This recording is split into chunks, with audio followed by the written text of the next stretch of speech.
தினமும் முதலில் சீரியலை பார்க்க சேனலை டாக்டர் சப்ஸ்கிரைப் செய்து வீடியோவை லைக் செய்யுங்கள்.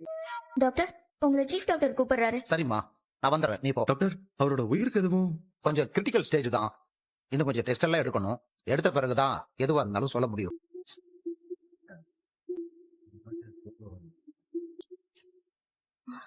ரொம்ப நேரம் தூங்கிட்டோமோ? ஐயோ, மணி 8.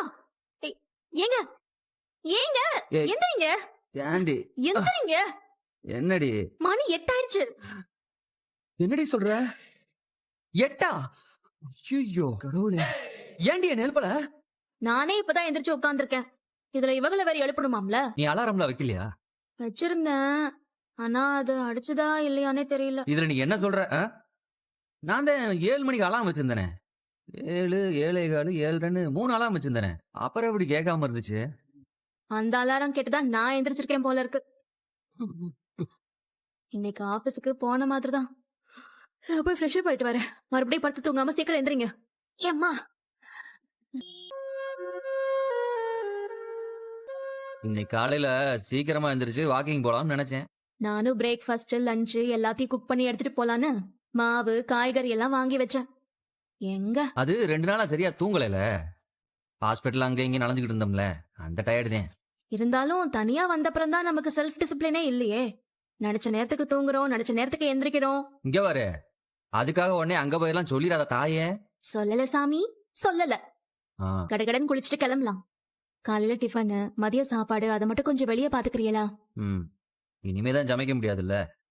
ஆ, ஒரு விஷயம் சொல்லணும். நான் உங்ககிட்ட சொல்லணும்னு நினைச்சிட்டு இருந்தேன், மறந்து போயிடுறேன். என்ன மீனா? ஆபீஸ்ல இருந்து அடுத்த வாரம் சென்னைக்கு ட்ரைனிங் போட்டிருக்காங்க. ஏய், சொல்லவே இல்ல. அததான் சொல்ல மறந்து போயிடுறேன்னு சொன்னேனே. ஆ, எத்தனை நாள் ட்ரைனிங், எப்ப போறோம் அதெல்லாம் இன்னும் கன்ஃபார்ம் ஆகல. சரி, கன்ஃபார்ம் ஆனதுக்கு அப்புறம் சொல்லு, நாம போயிட்டு வந்துருவோம்.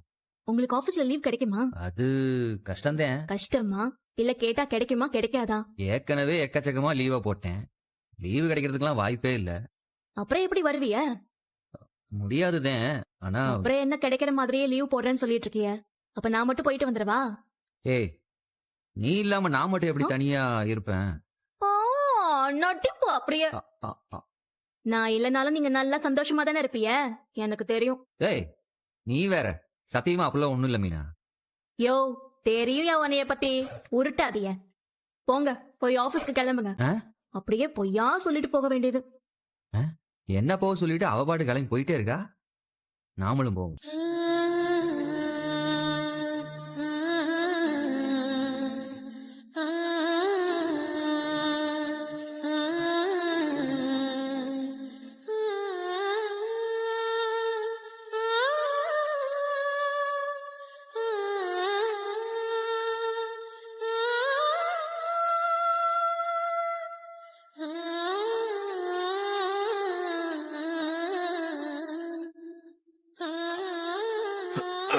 பாத்து இருக்கட்டும்.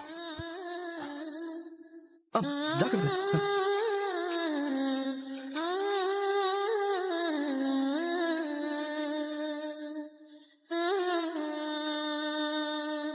ஒரு நிமிஷம் இருங்க. என்னாச்சு உங்களுக்கு? எனக்கா? என்னாச்சு? எனக்கு எதுவும் ஆகல. நான் டாக்டர் கிட்ட பேசிட்டேன். உங்களுக்கு என்ன பிரச்சனை இருக்குன்னு அவர் சொல்லிட்டாரு. நீங்க தனியா தான் ஹாஸ்பிட்டலுக்கு வந்தீங்களா?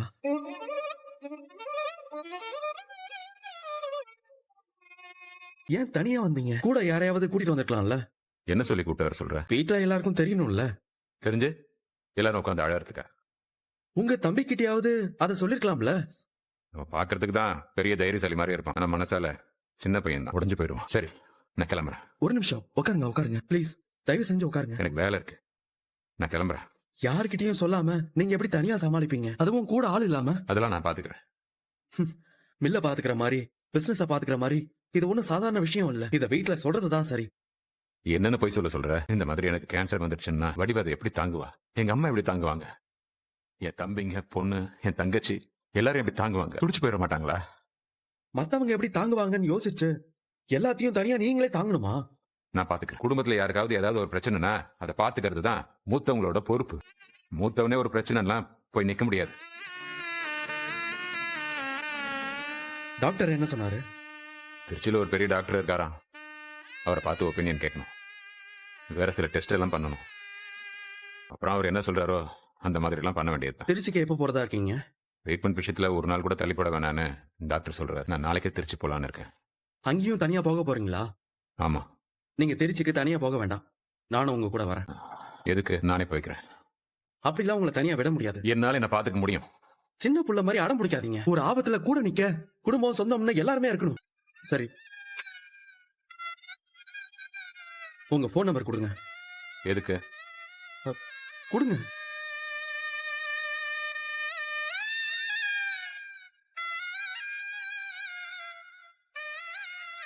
அது என்னோட நம்பர் தான், சேவ் பண்ணிக்கோங்க.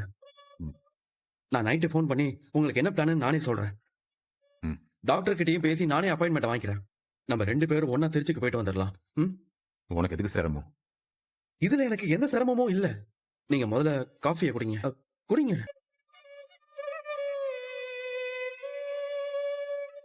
நீங்க உங்க உடம்ப நினைச்சு கவலைப்படாதீங்க, கண்டிப்பா சரியாயிடும். எனக்கு பெருசா நம்பிக்கைலாம் இல்ல. நம்பிக்கையை மட்டும் விட்டுறாதீங்க. ட்ரீட்மெண்ட் எந்த அளவுக்கு ஹெல்ப் பண்ணுமோ அதே அளவுக்கு மனசுல இருக்கிற நம்பிக்கையும் ஹெல்ப் பண்ணும். அப்புறம் இன்னொரு விஷயம். சொல்லுங்க. எனக்கு உடம்பு சரியில்லாத விஷயம் எங்க வீட்லயும் சரி உங்க வீட்லயும் சரி யாருக்கும் தெரிய வேணாம். ஏன்? வீட்டாளுங்க முகத்துல சந்தோஷத்தை பார்க்க தானே ஒரு நல்ல மெனக்கெட்டு இருக்கேன். அங்க யாரும் வருத்தப்பட்டு நிக்கிறத, அதுவும் எனக்காக அழுது புலம்புறத என்னால பார்க்க முடியாது. தயவு செஞ்சு உனக்கு தெரிஞ்ச விஷயத்த யாருக்கும் சொல்ல வேணாம். எனக்காக இந்த ஒரு உதவியை மட்டும் பண்ணு. சரி, நான் சொல்லல. இந்த விஷயம் நம்ம 2 பேருக்குள்ள மட்டும்தான் இருக்கும். என்னதான் வெயில் அடிச்சாலும் டீ தான் குடிக்க தோணுது. மாமா, ம். இந்த ஏரியால உங்களுக்கு எங்க மாமா டெலிவரி? கான்ட்ராக்டர் சுதாகர் இருக்காருல்ல, ஆமா. அவர் வீட்டுக்கு தான்ப்பா கொடுத்துட்டு வரேன். ஓ, சரி சரி.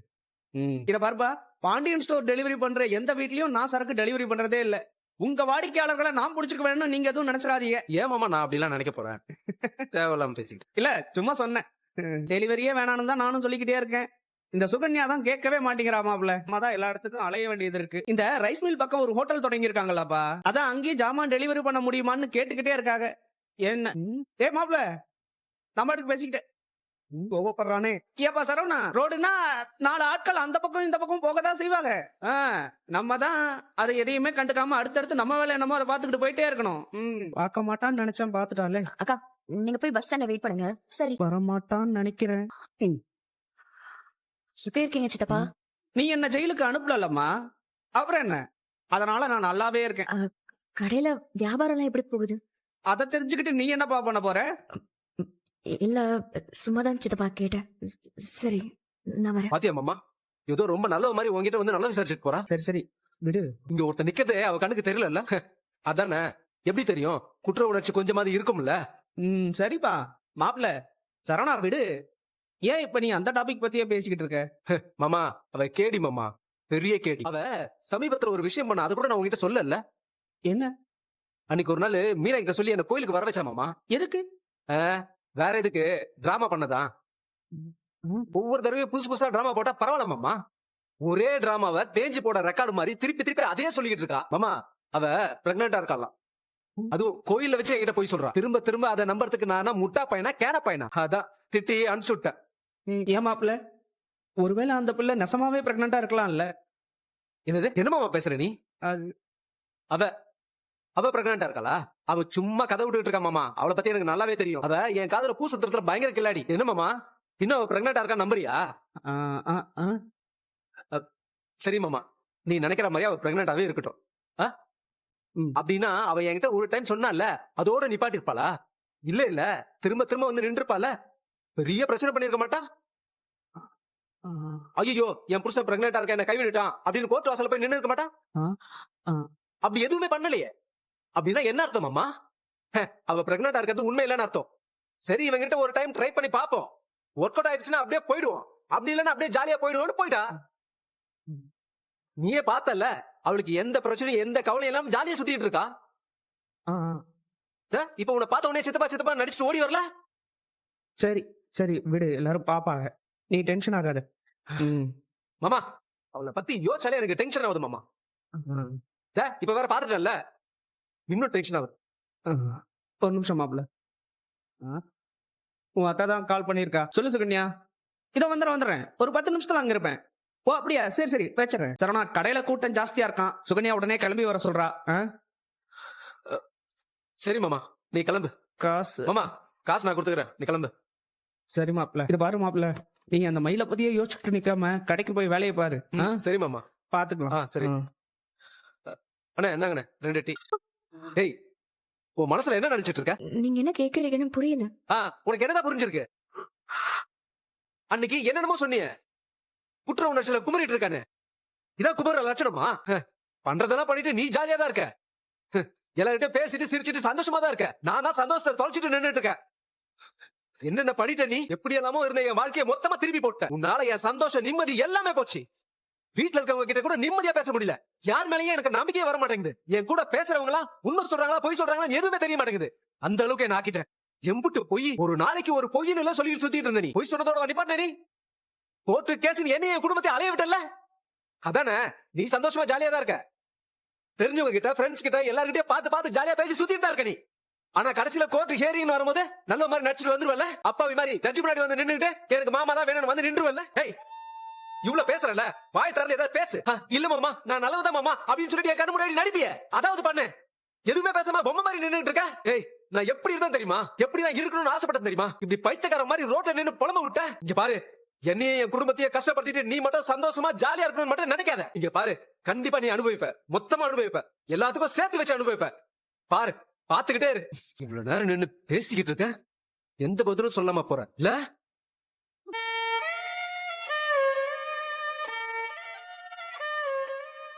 மச்சான், நாளைக்கு ஒரே ஒரு நாள் மட்டும் டிராவல்ஸை பாத்துக்க முடியுமா? நான் திருச்சி வரைக்கும் போக வேண்டியது இருக்குடா. தேங்க்ஸ்டா. ஹலோ. ஹலோ. நாளைக்கு காலையில 8 மணிக்கெல்லாம் திருச்சிக்கு கிளம்பிடலாம். நான் தான் சொன்னேனே, நான் மட்டும் போயிட்டு வந்துடுறேன்னு. இல்ல வேணாம், நானும் வரேன். எனக்காக எதுக்கு நீ வேலையெல்லாம் விட்டுட்டு வரணும்? டிராவல்ஸை பாத்துக்க சொல்லி நான் என் ஃப்ரெண்டு கிட்ட சொல்லிட்டேன், அவன் பாத்துப்பா. இல்ல வேண்டாம், என் பிரச்சனையை நானே பாத்துக்கிறேன். உடம்பு சரியில்லாத ஒருத்தர் தனியா ஹாஸ்பிட்டல் போறதெல்லாம் ரொம்ப கஷ்டம். அதுவும் சாதாரண காய்ச்சல் தலைவலினா கூட பரவாயில்ல, உங்களுக்கு எதுவும் இருக்கக்கூடாது. எதுவும் இருக்காது. இப்ப நீங்க என்ன மனநிலையில இருப்பீங்கன்னு எனக்கு நல்லாவே தெரியும். எல்லாத்தையும் தெரிஞ்சுக்கிட்டு உங்களை தனியா விடுறதுக்கு எனக்கு மனசு வராது. உங்களை நானே கூட்டிட்டு போறேன். அது இல்ல, நான் என்ன சொல்றேன்னா, டைரக்டா வீட்ல இருந்து நம்ம 2 பேரும் ஒன்னா போக முடியாது. நான் தெருமுனையில கார்ல வெயிட் பண்றேன், நீங்க அங்க வந்துருங்க.